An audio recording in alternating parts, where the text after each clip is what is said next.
What is going on, guys? I hope you guys are having a fantastic day. I know that it has been way too long since I did a video, and I felt like today it was time to get back in the swing of things.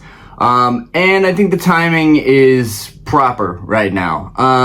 Recently I had talked about we're going to be moving, which means I need to save my money, which means I need to liquidate a good amount of my collection. Not everything, not my most prized possessions, not my theme deck collection, and not my graded card collection for the most part. I will be selling some more graded cards, but mostly raw cards, mostly things that I have duplicates of, stuff that I don't need, and also when we do move, I want it to be semi-easy for us to move, so I'm trying to trim the fat, so to speak. But I think this is a fitting video just to tell you guys, don't fall into the hype of this market right now. And this applies to booster boxes. This applies to alt arts. This applies to the new SIRs and Scarlet and Violet. This applies to the trainer galleries, both from Sword and Shield and Scarlet and Violet. Sun and Moon might be, I feel like Sun and Moon stuff is kind of priced in at this point. We already saw our hype bubble with that. But, you know, for a second I thought, you know what, maybe everything is just moving up. Maybe it's just moving up, but a lot of times in this hobby we see time and time again that history may not repeat itself, but it rhymes. So we see the same type of behavior, buying behavior, manipulation, people capitalizing off of TCG player pricing and, you know, trainer gallery cards hitting like $50, which is ridiculous. I mean, just recently, these same cards were $10, $15. And a lot of these cards, both with alt arts, popular alt arts, and not so popular alt arts like the Sanaconda, which has seen pretty much gone all the way back, lost all of any of its appreciation, and gone back to being like a $3 alt art raw, which is crazy. Time and time again, we see this kind of stuff happen.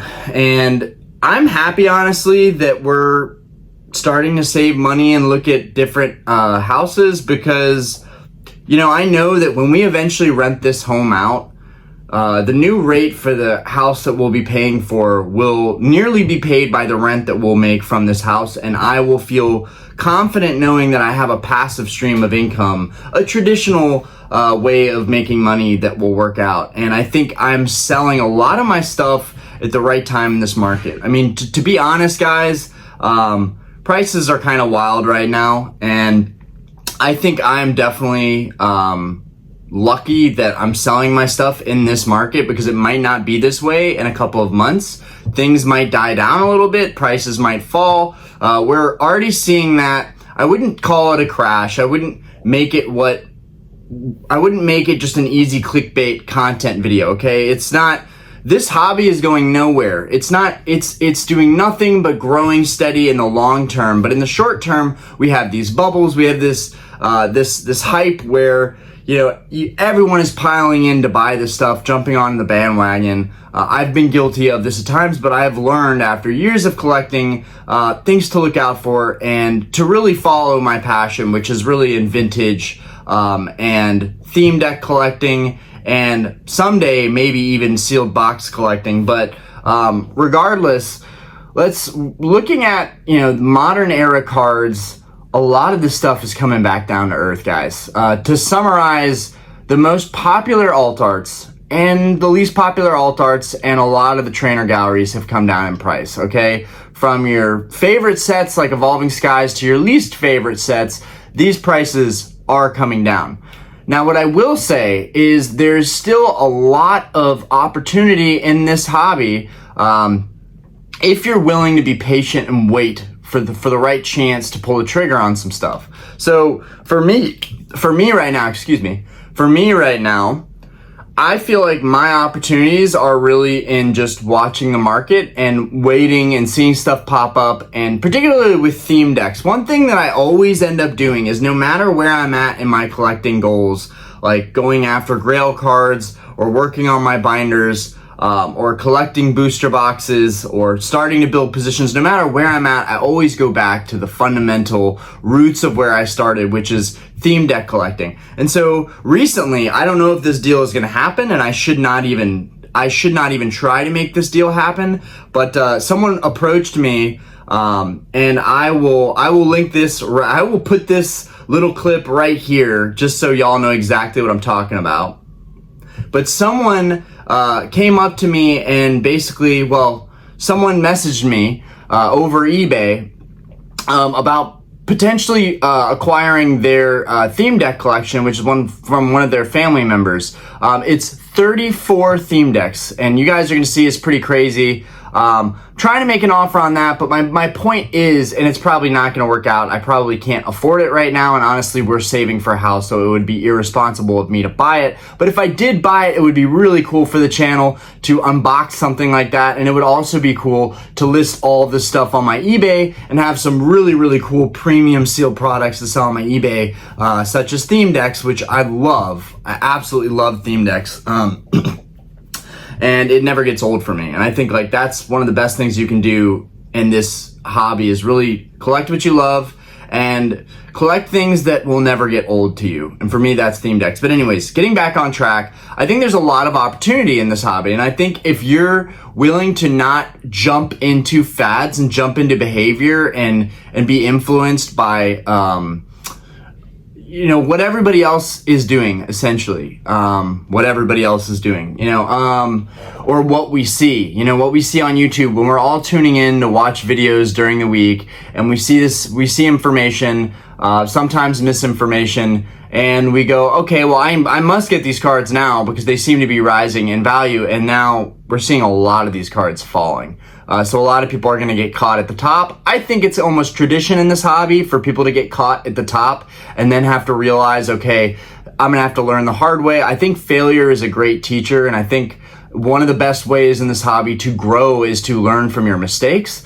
I think I've certainly learned from a lot of mine. And I urge people to wait and watch and see. People that have been in this hobby longer than everybody else, even they know a lot of times that when prices jump, it's usually not here to stay. Usually you can wait, watch, and see prices start to come back down to earth and start to fall. And we can see more logistic, is that the right word?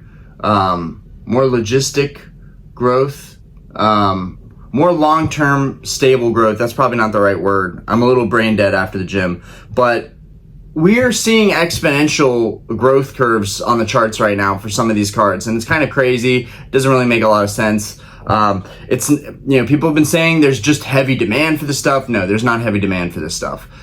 There's abundant, plentiful alt arts out there. What I will say about this is that this is another opportunity right now, I think, with all these cards falling in price. The people that are still buying these cards raw and grading them, and taking on that extra effort, should capitalize on it. They should, because PSA 10 prices for a lot of alt arts are still holding. Now, there are cards that are not doing well in PSA 10 that are alt arts and SIRs. There's always going to be some outliers, but for the most part, everything is holding up pretty well. Much to my surprise, I thought that cards, like the Giratina, the Umbreon, Rayquaza from Evolving Skies, and the Giratina from Lost Origin, and the Blaziken from Chilling Reign, and some of the SIRs that we've had that have been pumped up in Scarlet and Violet so far, and some of the illustrations like the Groudon and the Magikarp. I expect, especially the Greninja EX right now, I expect a lot of these cards to fall, but a lot of them are staying pretty stable, which is a good thing overall for the hobby. I think the opportunity right now is in buying these cards raw and grading them. And even buying them raw to sit on in the long term, right? Prices have fallen back again, but I think it's still a pretty good opportunity. If you're going to your local shops and you're buying this stuff for cash and you're getting good deals, some of us have really good local shops that we can go to for singles, and some of us don't. Okay, not everybody's city is going to have an awesome shop where they can go and pick up raw cards. And I urge you, really, if you can, to buy stuff locally and buy it in person so you can really kind of pre-grade the cards and check them if you do want to take on grading as an opportunity. I think it's really important that you need to see these cards in person, because a lot of times the values of cards will drop. People will buy them online. They might get damaged in the mail. They might get the card and it's not everything they expected, or they see some flaw that they didn't see in the photos. So I think if you are going to buy alt arts and trainer galleries right now, try and buy those locally from your local shops, maybe support local businesses.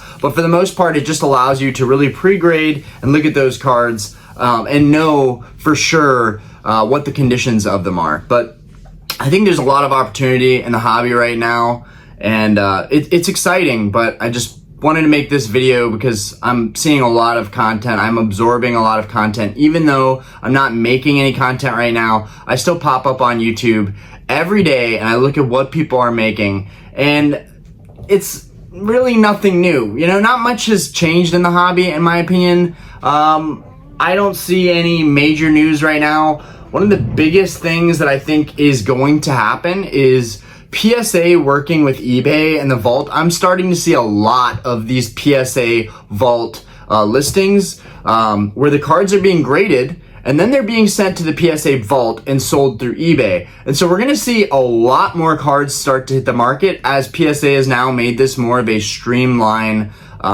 practice for people that can grade and then immediately sell those graded cards. It's going to make it easy for people to capitalize on grading. And I think that the margin and the profit you can make off of grading cards, I think it's going to get slimmer for modern cards. But I think right now is a really good time with prices falling to go ahead and send these cards in and get them graded.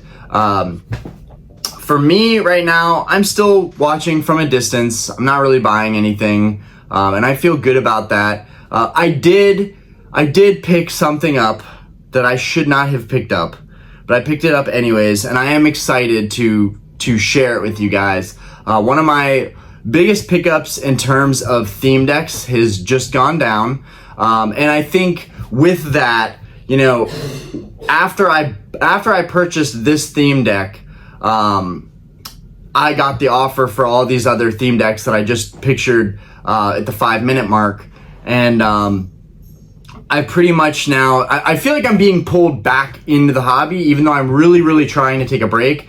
And that's the thing, guys. No matter when you take a break or take some time off or sell off part of your collection, it's gonna feel good. It's gonna feel like a weight is getting lifted off of your shoulders. And booster boxes, again with booster boxes, I kind of felt like it was one of the last stop for battle styles to go up in price, and so I bought it heavily at the $100 mark and ended up being like $105, $110 after tax for a lot of my boxes. Right now, that box is kind of retraced back to like $120, $130 area, whereas it's sold out on Pokemon Center. And it really should have held $140, $150, but the market just doesn't care. It does whatever it feels like doing. And again, I'm learning from mistakes that I've made. I know in the long term, these sealed boxes are going to do well. It's a boring play, but in the long term, it's going to do well. But again, even me, I mean, I fell for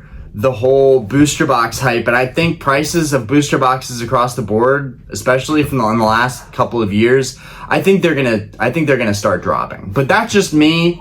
I'm wrong about a lot of stuff. I don't claim to be an expert in this hobby, but I have been in the hobby now for like 4 years, so I do consider that I know a decent bit about the hobby. And you know, there's people that are making content now that are extrapolating on the hobby and the investment side of it. And the thing is, it's hard to look at the investment side of it and take in information from others when I have personally spent over $100,000 in this hobby. And I still can't get a good pulse on what's always going on in this hobby. Sometimes I don't even understand it.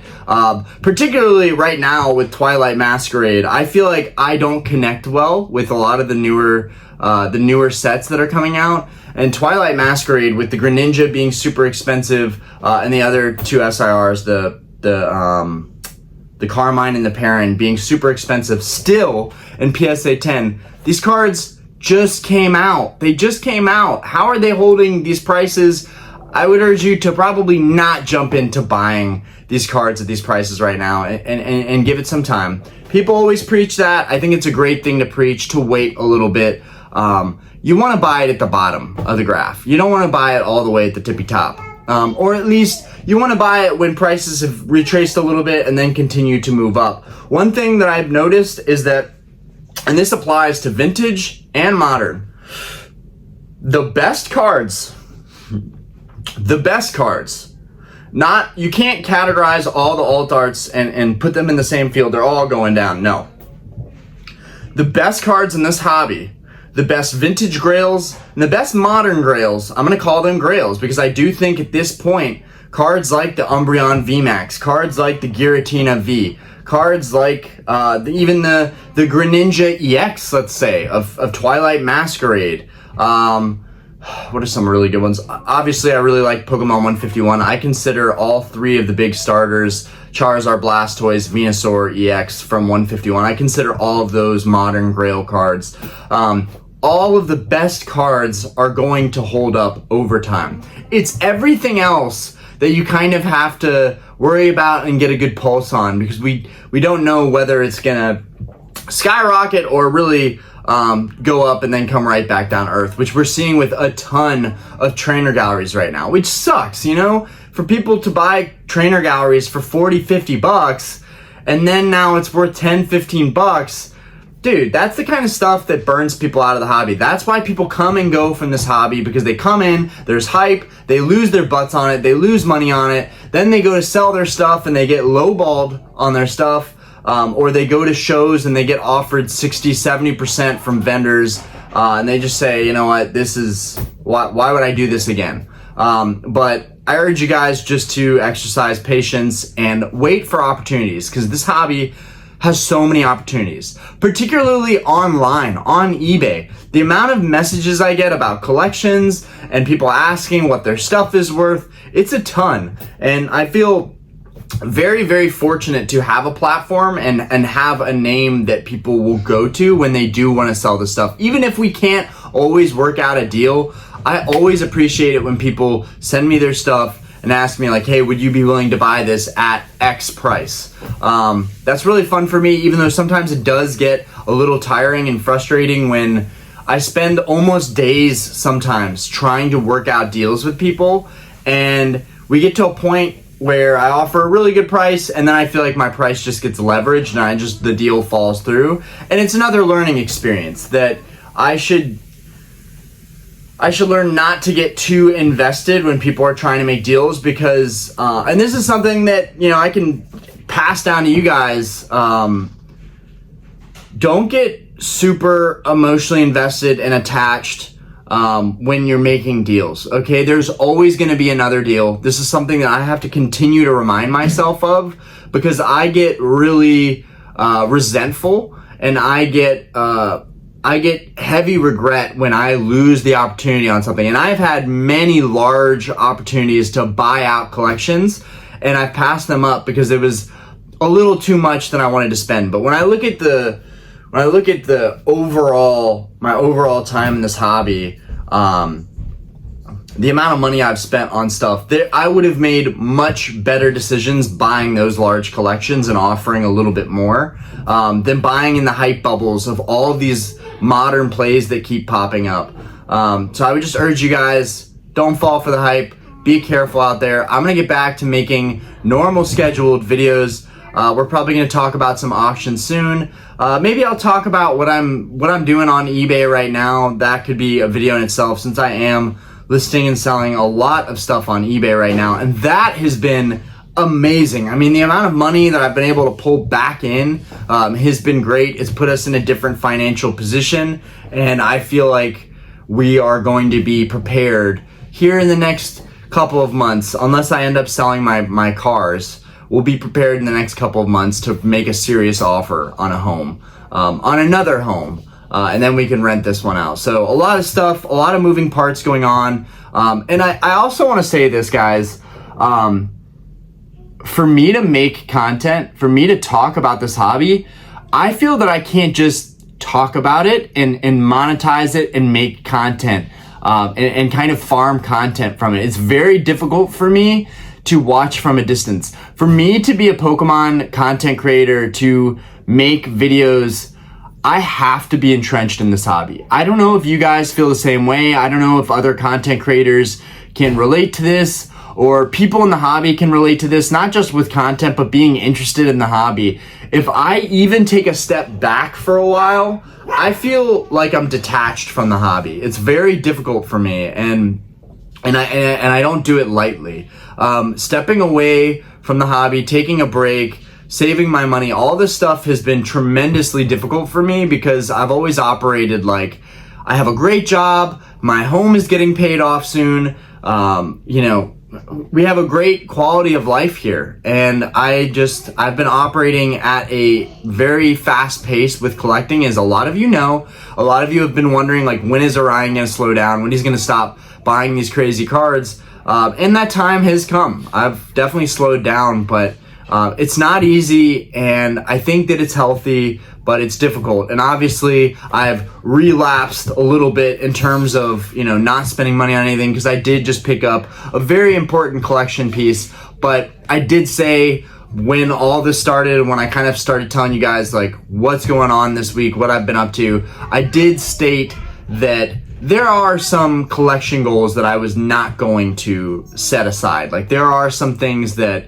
even though we want to move into a new home, there are some things that I'm looking for still that I would derail, trying to save up financially and trying to be in a better position to pick up those cards or those products. But for the most part, the things that I'm looking for are very difficult to find these days, and so it does make it very easy for me to take a step back, because I'm not really looking at modern, and I'm not really looking at just anything anymore. And I've completed most of my goals, so I'm really excited about that. But yeah, I'm just trying to vent, trying to share that, like, it's hard to take a step back and just watch from a distance. For me to feel like I really have a good pulse on this hobby, I feel like I have to be in it. I have to be buying, I have to be selling, I have to be going to events, and that's something that I've been absent from for the last several days. So I'm trying to get back in the swing of it. I think anybody that makes content can relate to getting a little bit burnt out, but it's not even that. It's just our business here in Charlotte, the bar Starlight on 22nd, is doing tremendously well. I am finding myself very focused and very attentive to the business, because ultimately that is going to take care of me.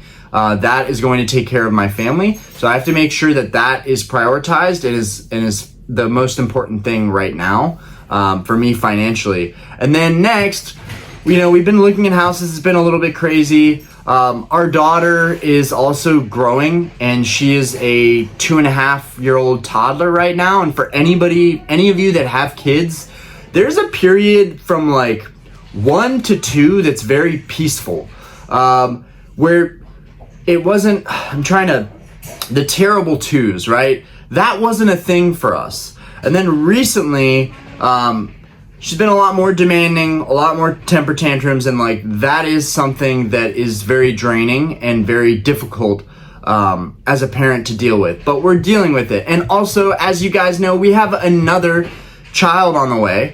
We have another addition to the family coming. We will have another kid in December, so that's huge news, and it is a lot to take in and absorb. And the closer it gets, the more aware I am of our situation, and that there are some changes we need to make and moving forward and moving into a new home so that we have more space. And then on top of that, I told you guys that this past week a tree came down and almost crushed our kitchen, and we chopped most of that up, but then it was all over the front yard for the entire week. And I finally just got around yesterday to clearing that up, taking care of the lawn. We have a really big front and backyard. There's a lot of upkeep here, and there's a lot that I'm dealing with on a day-to-day basis that makes it very hard for me to keep up with making content and making videos, and I miss it. I miss it so much. So I will be back. I'm trying to be more consistent, and yeah, today's video is just in response to all the videos that I'm seeing. Just wait. Just be patient. The cards that you really want, just be patient. But right now is a good time for buying a lot of the trainer galleries and a lot of the cheaper alt arts and SIRs raw. The important thing here is I'm talking about raw cards. I'm not talking about PSA 10 cards right now, because that market is actually holding up pretty nicely. So it basically, there is a lot of incentive right now to buy raw cards that are cheap and grade them and hit 10. Celebi, for instance, has dropped a lot. I love that card, the alt art from Fusion Strike. But in a PSA 10, that card recently sold for like $150. So there are still definitely plays out there to be made when it comes to alt arts and modern SIRs and trainer galleries and illustrations. Buying those cards raw, getting them graded, it's still working right now. But yeah, I've reiterated these points enough. I'm gonna let you guys go. Have a great day, and I'll catch you guys on the next one. And I will keep you guys up to date with any big decisions that I make as far as buying stuff, selling stuff.